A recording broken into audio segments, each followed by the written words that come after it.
आज तक हमने पढ़ लिया है प्रमेय नंबर 10.1 से 10.6 तक और प्रश्नावली नंबर 10.1 और आज हम पढ़ेंगे प्रश्नावली नंबर 10.2 जिसमें फर्स्ट क्वेश्चन दे रखा है त्रिभुज के तीनों शीर्ष एवं तीनों भुजाओं से समदूरस्थ बिंदु का बिंदुपथ ज्ञात कीजिए।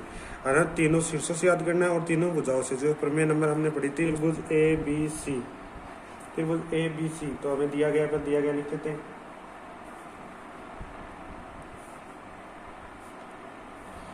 दिया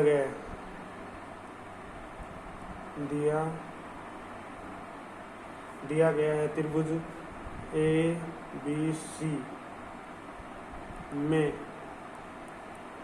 तीन शीर्ष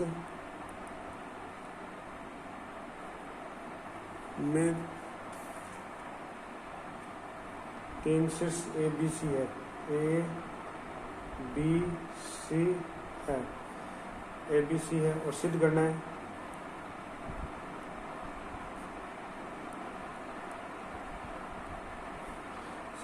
ए बी से समदूरस्थ बिंदु का बिंदुपथ। ए बी सी से समदूरस्थ बिंदु का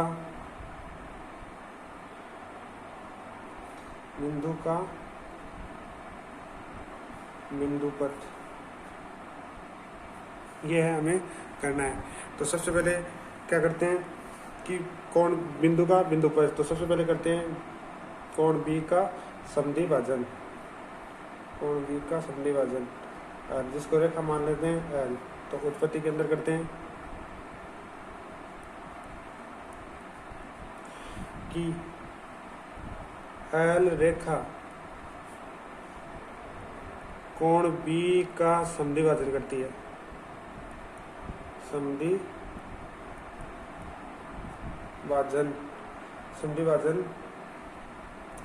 एल रेखा कोण बी का समद्विभाजन करती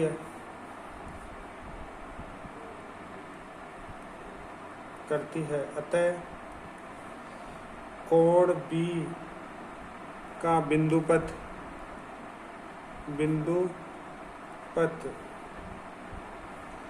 एल रेखा पर होगा कि जब ये वाला कोण क्या जाएंगे दोनों बराबर, ये वाली दूरी और ये वाली दूरी दोनों बराबर, तो ये वाला कहीं भी बिंदु होगा तो बिंदु का बिंदुपथ किस पे होगा, एल रेखा पे होगा। या जैसे इधर वाली दूरी रख दो, इधर वाली ये यहाँ पॉइंट है तो इधर से दूरी, इधर से दूरी, ये दोनों क्या जाएंगी बराबर। और इसी प्रकार इसको डाल देते हैं, यहाँ से समद्विभाजन कर देते हैं कोण सी का,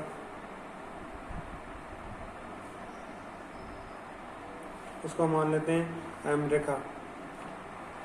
तो इसी प्रकार क्या जाएगा, एम रेखा कोण सी का समद्विभाजन करती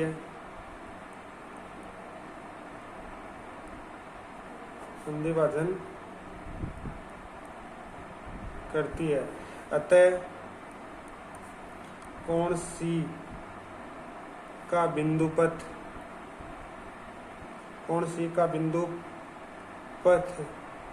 एम रेखा पर होता है। ये वाली देखो, यहाँ से अगर कोई बिंदु दे रखी है तो ये वाली दूरी और ये वाली दूरी दोनों क्या होगी बराबर, तो बिंदु का बिंदुपथ क्या होगा, जैसे समान दूरी पर होती है तो इसका बिंदुपथ कहाँ पर होगा, यहाँ पे होगा। इसी प्रकार इसको कर लेते हैं एक का, इसकी रेखा मान लेते हैं एन। तो इसी प्रकार क्या आएगा, इसी प्रकार ये वाला कोण का समद्विभाजन कर रहे हैं कि एन रेखा कोण ए का समद्विभाजन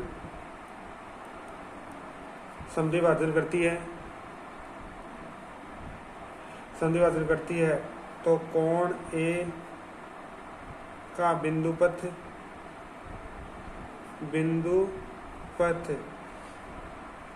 एन रेखा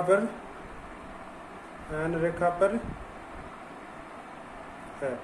यानी कि इसका कोण बी का संधिवादन एल रेखा करती है तो इस पे एल रेखा पर होगा, और कोण ए का संधिवादन एन करिए तो एन पे होगा, कोण सी का संधिवादन एम करिए तो रेखा कोण बिंदु पर किसा एम पे होगा, एम पे होगा, एन पे होगा। और इन तीनों जब ये सारी ये वाली दूरी और ये वाली दूरी दोनों समान है तो ये वाला इसको मान लेते हैं पॉइंट ओ होगा। तो ए बी सी का, तो ए बी सी का बिंदु पद कहाँ पे होगा, ओ पे, जहाँ पे तीनों मिलते हैं।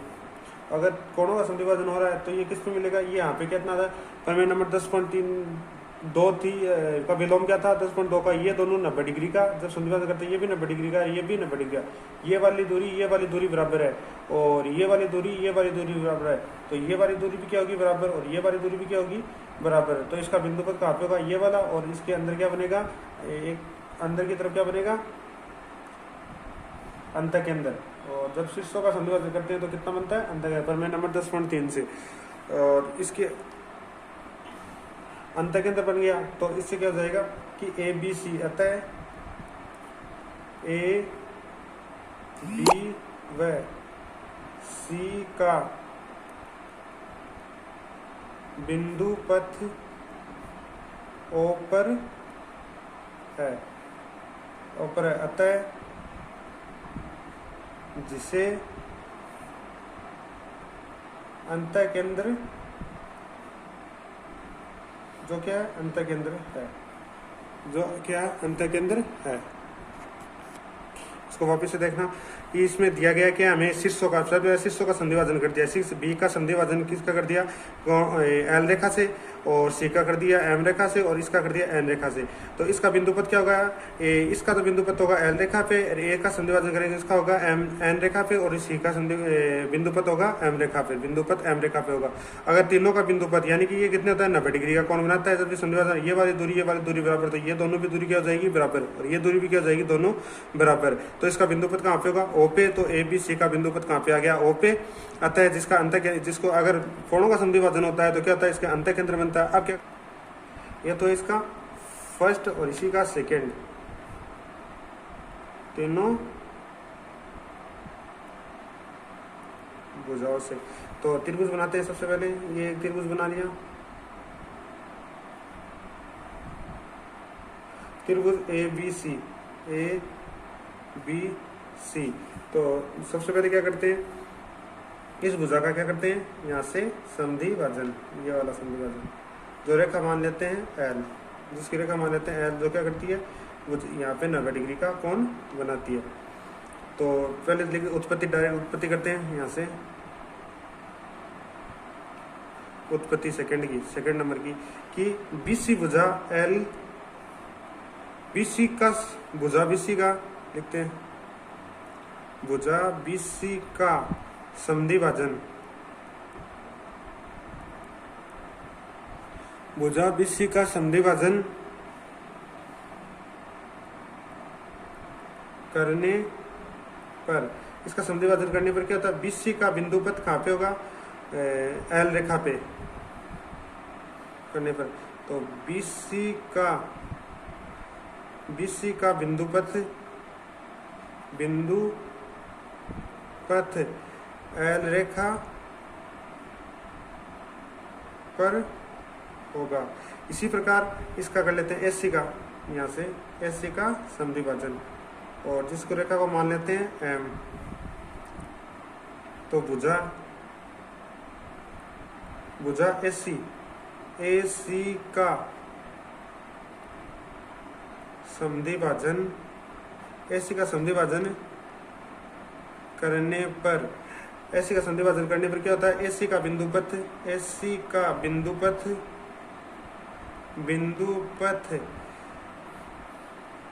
एम रेखा पर होगा, एम रेखा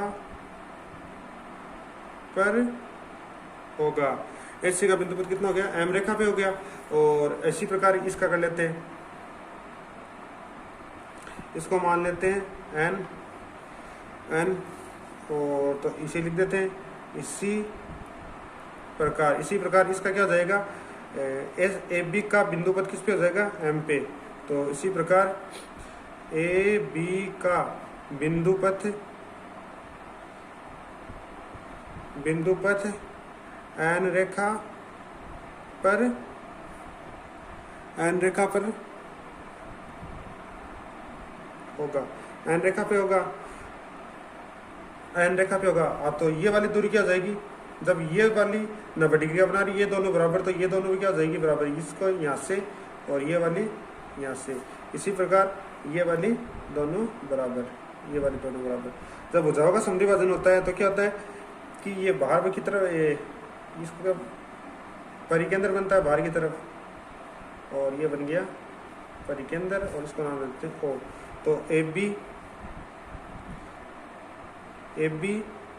BC व AC से समदूरस्थ बिंदुपथ